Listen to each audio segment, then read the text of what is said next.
अर्जुन का एक ऐसा पुत्र जिसने कर दी थी अर्जुन की हत्या। ऐसा क्या कारण था जिसकी वजह से उसने कर दी थी अपने ही पिता की हत्या? आप देख रहे हैं संपूर्ण ज्ञान का केंद्र बिंदु स्पिरिचुअल ज्ञान भक्ति चैनल। चलिए अब करते हैं ज्ञान की बात। अर्जुन महाराज पांडु एवं रानी कुंती के तीसरे पुत्र थे। अर्जुन गुरु द्रोणाचार्य के शिष्य थे। इनकी माता कुंती का एक नाम पृथा था, जिस कारण अर्जुन पार्थ भी कहलाए। बहुत से लोगों को पता होगा कि अर्जुन की मृत्यु स्वर्ग की यात्रा के दौरान हुई थी, परंतु इसके पहले भी एक बार अर्जुन की मृत्यु हुई और वे पुनः जीवित हुए। इसके बारे में बहुत कम लोग जानते हैं।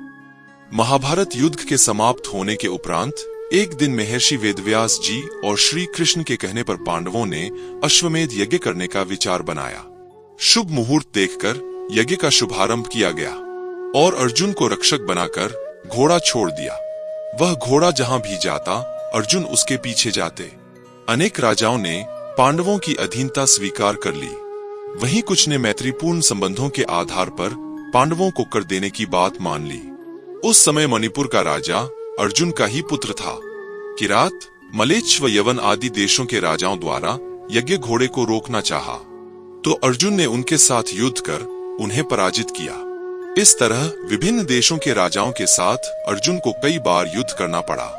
यज्ञ का घोड़ा घूमते घूमते मणिपुर पहुंच गया।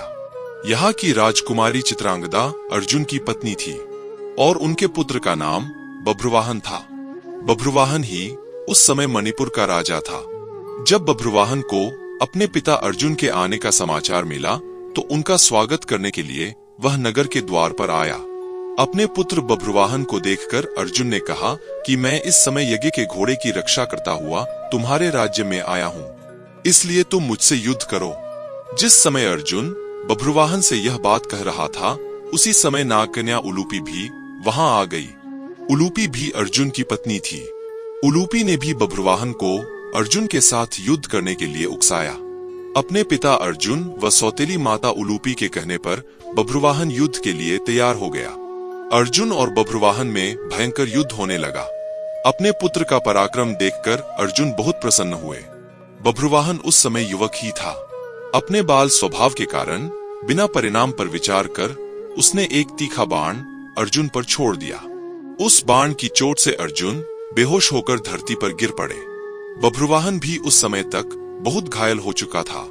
वह भी बेहोश होकर जमीन पर गिर पड़ा। तभी वहां बभ्रुवाहन की माता चित्रांगदा भी आ गई। अपने पति व पुत्र को घायल अवस्था में धरती पर पड़ा देख उसे बहुत दुख हुआ। चित्रांगदा ने देखा कि उस समय अर्जुन के शरीर में जीवित होने के कोई लक्षण नहीं दिख रहे थे।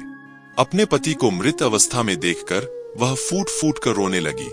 उसी समय बभ्रुवाहन को भी होश आ गया। जब बभ्रुवाहन ने देखा कि उसने अपने पिता की हत्या कर दी है, तो वह भी शोक करने लगा। अर्जुन की मृत्यु से दुखी होकर चित्रांगदा और बभ्रुवाहन दोनों ही आमरण उपवास पर बैठ गए। जब नागकन्या उलूपी ने देखा कि चित्रांगदा और बभ्रुवाहन आमरण उपवास पर बैठ गए हैं, तो उसने संजीवन मणि का स्मरण किया। उस मणि के हाथ में आते ही उलूपी ने बभ्रुवाहन से कहा कि यह मणि अपने पिता अर्जुन की छाती पर रख दो। बभ्रुवाहन ने ऐसा ही किया। वह मणि छाती पर रखते ही अर्जुन जीवित हो उठे। अर्जुन द्वारा पूछने पर उलूपी ने बताया कि यह मेरी ही मोहिनी माया थी। उलूपी ने बताया कि छल पूर्वक भीष्म का वध करने के कारण वसु आपको श्राप देना चाहते थे। जब यह बात मुझे पता चली तो मैंने यह बात अपने पिता को बताई। उन्होंने वसुओं के पास जाकर ऐसा न करने की प्रार्थना की। तब वसुओं ने प्रसन्न होकर कहा कि मणिपुर का राजा बभ्रुवाहन अर्जुन का पुत्र है। यदि वह बाणों से अपने पिता का वध कर देगा तो अर्जुन को अपने पाप से छुटकारा मिल जाएगा। आपको वसुओं के श्राप से बचाने के लिए ही मैंने यह मोहिनी माया दिखलाई थी। इस प्रकार पूरी बात जानकर अर्जुन, बभ्रुवाहन और चित्रांगदा भी प्रसन्न हो गए। अर्जुन ने बभ्रुवाहन को अश्वमेध यज्ञ में आने का निमंत्रण दिया और पुनः अपनी यात्रा पर चल दिए।